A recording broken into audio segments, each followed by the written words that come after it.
Hello, I am Dr. Muskan Gupta, Junior Resident in Department of Ophthalmology at AIIMS Deoghar.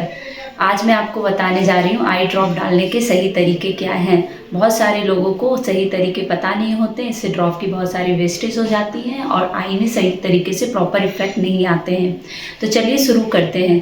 तो हमारे पास एक आई drop है, फिर हमें इसे कैसे डालना है इसके सारे स्टेप्स को मैं अभी आपको बारीकी से बताऊँगी। सबसे पहला स्टेप होता है हमें हैंड वॉश करना होता है अच्छे से, ताकि पेशेंट को इन्फेक्शन के चांसेस ना हो जब उनके हम आई को टच करते हैं। तो फिर हम बताएंगे कि कैसे आई ड्रॉप को खोला जाता है। बहुत सारे लोगों को आई ड्रॉप खोलने के सही तरीके भी नहीं पता होते हैं, तो वो इसमें सेफ्टी पिन या निडल से पियर्स करके इसमें होल बनाते हैं, जो कि बिल्कुल गलत है।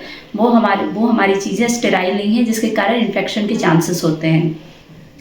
तो हमारे पास एक न्यू आई ड्रॉप है, इसे हमें खोलना है और इसके इस चीज़ को हमें हटा देना है। फिर इस कैप को लगाना है और इसको जोर से क्लॉकवाइज डायरेक्शन में रोटेट करना है और इसमें खुद एक छेद बन के तैयार हो जाता है। और आप देख सकते हैं इससे हमें ड्रॉप गिर, इसमें मुझे कुछ नीडल या सेफ्टी पिन यूज़ करने की कोई ज़रूरत नहीं पड़ी, क्योंकि इसके अंदर एक नोजल होता है, वो खुद इसमें जब हम रोटेट करते हैं तो उसके कारण इसमें छेद हो जाती हैं। तो आई ड्रॉप हम लोग सुपाइन पोजीशन यानी लेटे हुए पोजीशन या फिर बैठे हुए पोजीशन में भी डाल सकते हैं, वो आपकी चॉइस है। तो हम माता जी आप ऊपर देखिए, हाँ, फिर इनके लोअर लिड को रिट्रैक्ट करेंगे और इसमें जो एक गड्ढा बना है उसमें एक ड्रॉप डाल देंगे।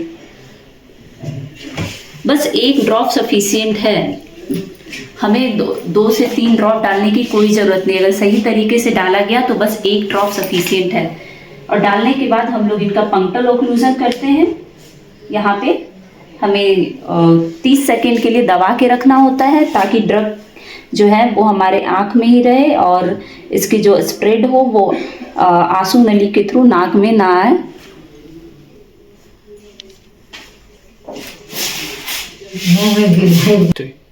ड्रॉप डालने के बाद हम पेशेंट को बोलेंगे कि आप 5 मिनट तक आंख बंद रखें और 30 सेकेंड तक उनके मीडियल कैंथस को दबा के रखना है। उसके बाद हम जब दूसरा आई ड्रॉप अगर डालना चाहते हैं, कोई इंसान अगर 2 से 3 या 4 जितने भी आई ड्रॉप वो ले रहे हैं, तो उसके बीच का जो गैप होगा वो 5 मिनट होगा। यानी अभी हम एक ड्रॉप डालें तो दूसरा जो ड्रॉप होगा वो 5 मिनट के बाद डालेंगे।